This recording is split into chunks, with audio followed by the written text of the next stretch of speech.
প্রত্যেকের জীবনে অনেক অনেক মানুষ, হয়তো শুধুমাত্র আমার জীবনের সবগুলো মানুষই আমার মা। তো ভাই ঈদ তো চলে আসলো, আর ঈদ আসলে তো বুঝতেই পারছেন বাংলা নাটকের নতুন নতুন নাটক। এবারের ঈদে ভাই এমন এমন সব নাটকের আপডেট সম্পর্কে জানতে পেরেছি যে নাটকগুলো দেখলে তো আপনার ঈদের আনন্দ দ্বিগুণ হয়ে যাবে। প্রিয় দর্শক, চলেন তাহলে একে একে জেনে নেওয়া যাক কোন কোন নাটক এবারের ঈদে ইউটিউব কাঁপাবে। আর ভিডিওর শেষে একটা বিশেষ নাটকের আপডেট থাকছে, তাই অবশ্যই শেষ পর্যন্ত সাথে থাকবেন। আমরা যেহেতু রোমান্টিক নাটক দেখতে পছন্দ করি, তাহলে প্রথমে রোমান্টিক নাটক দিয়েই শুরু করা যাক আজকের ভিডিও। তৌসিফ নাজনীন নিহার মুক্তি পাবে চরম একটা রোমান্টিক গল্পের নাটক প্রেমাতাল। নাটকটা পরিচালনা করেছেন পরিচালক হাসিব হোসাইন রাখি। বর্তমান যুগের ছেলে মেয়েদের চাহিদার উপর ভিত্তি করে নাটকের গল্পটা কিন্তু সাজানো হয়েছে, তাই কোনোভাবেই নাটকটা কিন্তু মিস করবেন না।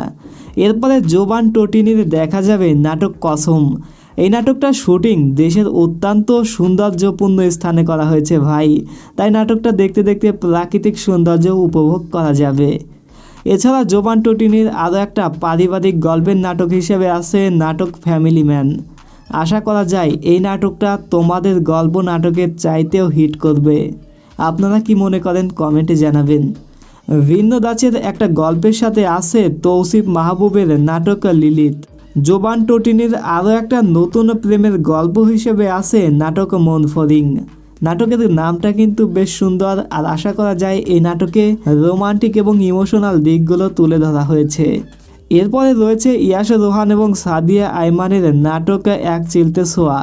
খায়রুল বাশারের মুক্তি পাবে বেশ কিছু নাটক, যেমন তোমাকে পাওয়ার জন্য, জলকৌদি, মনটা থেকে যায় এবং আগলে রেখো আমায়। এরপরে জিয়াউল ফারুক অপূর্বর মুক্তি পাচ্ছে বিগ বাজেটের একটা ওয়েব সিরিজ হেডলাইন, যেখানে নায়িকা চরিত্রে থাকবে সাদিকা সাবরিন। তাহলে বুঝতেই পারছেন এমনিতেই এই দুইজন পাকা খেলোয়াড়, তারপরে আবার ওয়েব সিরিজ, তাহলে তো বুঝতেই পারছেন কোন লেভেলের একটা ধামাকা হতে যাচ্ছে এটা।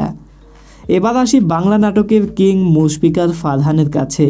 ফারহানের মুক্তি পাবে নাটক লেলিন। থ্রিলার ধাঁচের গল্পের সাথে আসা নাটকটা দেখতে পারবেন মাছরাঙ্গা টেলিভিশনে। কেয়া পায়েলের সাথে ফারহানকে দেখা যাবে নাটক আনারকলিতে। এছাড়া এই জুটির পারিবারিক সংসার নামে একটা নাটকের শুটিং প্রায় শেষ, আশা করা যায় নাটকটা ঈদেই দেখা যাবে।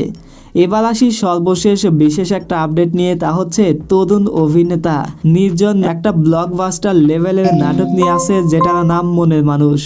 জানলে অবাক হবেন এই নাটকের গল্পটা কিন্তু নির্জন নিজেই লিখেছেন।